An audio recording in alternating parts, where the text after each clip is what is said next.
Rapunzel. There once was a young girl named Rapunzel. She was known for her long and beautiful golden hair. Rapunzel and her mother lived in a small cottage on a hill.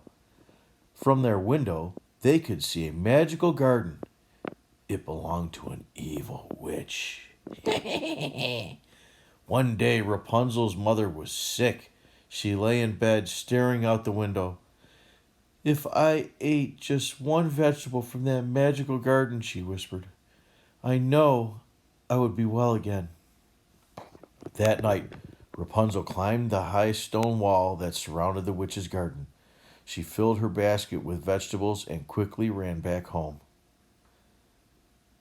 The next morning, Rapunzel made a thick soup with the vegetables. She gave it to her mother. This soup is so good, her mother said.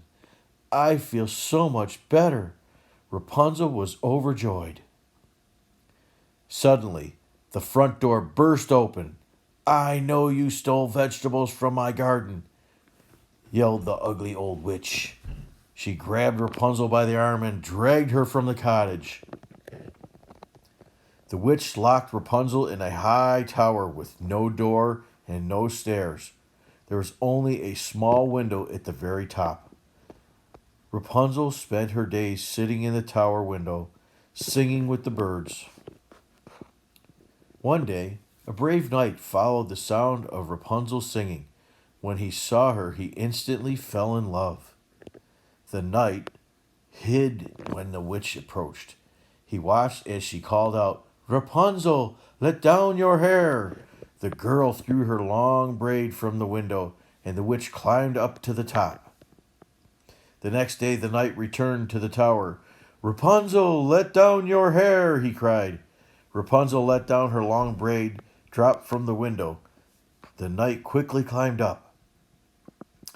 Kneeling before Rapunzel, the knight said, Beautiful maiden, I am here to rescue you. But how are we to escape? She asked. The knight drew his sword. With a single stroke, he cut Rapunzel's braid from her head. He fastened one end to the bedpost and threw the other end out the window. Let's go, he said. The two hid in the woods until the witch appeared. They watched the witch climb the tower. When she reached the top, the knight jumped out. He set the rope of hair on fire. I have been fooled, the witch cried. Rapunzel and her brave knight climbed onto his horse and rode away. They lived the rest of their lives happily ever after. Yay!